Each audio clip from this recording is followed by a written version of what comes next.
नमस्कार, मैं हूं मोनिस खान। अमृत विचार देख रहे हैं आप। 8 अगस्त 1942 बापू ने नारा दिया, करो या मरो। इसी दिन शुरुआत हुई क्विट इंडिया मूवमेंट की। जी हाँ, इसे हम अंग्रेज़ों भारत छोड़ो आंदोलन के नाम से भी जानते हैं। बापू का ये आंदोलन एक तरह से अंग्रेज़ी हुकूमत के ताबूत में आखिरी कील था। वो इसलिए क्योंकि अब तक बरतानवी हुकूमत की वादा खिलाफ़ी ने हिंदुस्तान को आज़ादी से दूर रखा। मगर क्विट इंडिया मूवमेंट अंग्रेज़ों को खदेड़ने के लिए बापू का वो दांव था जिसकी चिंगारी पूरे देश में फैली।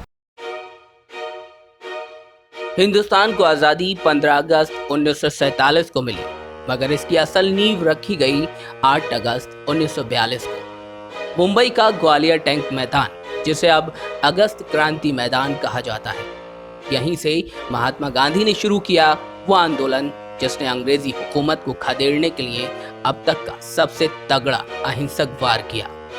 क्विट इंडिया मूवमेंट, जिसे हम अंग्रेजों भारत छोड़ो आंदोलन के नाम से भी जानते हैं, इस आंदोलन में अहिंसा के रास्ते पर चलते हुए आजादी मकसद था।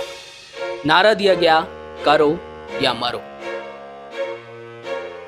अंग्रेजों भारत छोड़ो की गूंज पूरे हिंदुस्तान में गूंजी तो गांधी के सिपाही देश भर में एकजुट हो गए और अंग्रेजों को खदेड़ने के लिए जगह जगह आंदोलन ने धार पकड़ी। द्वितीय विश्व युद्ध में भारत ने गोरों का साथ दिया, इस शर्त के साथ कि हिंदुस्तान को अब पूर्ण स्वराज चाहिए, यानी आजादी। लेकिन वादा खिलाफी में माहिर अंग्रेज अब भी भारत को आजादी नहीं दे रहे थे। लिहाजा बापू ने अंग्रेजों के खिलाफ अंतिम लड़ाई का फैसला किया। एक तरफ द्वितीय विश्व युद्ध में बरतानवी हुकूमत को लश्ता देख नेताजी ने आज़ाद हिंद फौज को दिल्ली चलो का नारा दिया, तो बापू ने मौके की नज़ाकत को समझा और 8 अगस्त 1942 की रात में ही बंबई से अंग्रेज़ों को भारत छोड़ो और भारतीयों को करो या मरो का आदेश जारी कर दिया। इसके फौरन बाद महात्मा गांधी को हिरासत में लेकर यरवदा पुणे स्थित आगा खान पैलेस ले जाया गया। कहा यह भी जाता है कि क्विट इंडिया मूवमेंट के प्रस्ताव को लेकर कांग्रेस पार्टी 2 धड़ों में बटी थी। पार्टी के कुछ लोग प्रस्ताव के पक्ष में नहीं थे। चक्रवर्ती गोपालाचारी ने तो पार्टी का साथ तक छोड़ दिया, जबकि पंडित जवाहरलाल नेहरू और मौलाना आजाद ने गांधी के आह्वान पर प्रस्ताव का समर्थन किया। सरदार वल्लभ भाई पटेल, डॉक्टर राजेंद्र प्रसाद और जयप्रकाश नारायण जैसे नेताओं ने इस आंदोलन का खुलकर समर्थन किया। लेकिन मुस्लिम लीग, भारतीय कम्युनिस्ट पार्टी और हिंदू महासभा जैसे दल आंदोलन के खिलाफ थे। इस आंदोलन ने युवाओं को बड़ी संख्या में अपनी ओर आकर्षित किया।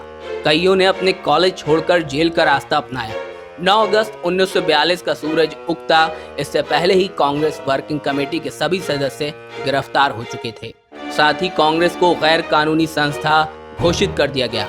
गांधी जी के साथ सरोजनी नायडू को यरवदा पुणे के आगा खान पैलेस, डॉक्टर राजेंद्र प्रसाद को पटना जेल और अन्य सभी सदस्यों को अहमदनगर के किले में नजरबंद किया गया था। सरकारी आंकड़ों के मुताबिक जन आंदोलन में 140 लोग मारे गए, 1630 घायल हुए, 18,000 के आसपास DIR में नजरबंद हुए, जबकि 60,000 से ज्यादा आंदोलनकारियों को गिरफ्तार किया गया। आंदोलन को अंग्रेजी हुकूमत द्वारा रौंदे जाने के आंकड़े दिल्ली की सेंट्रल असेंबली में पेश किए गए थे। अमृत विचार के लिए मोनिस खान की रिपोर्ट।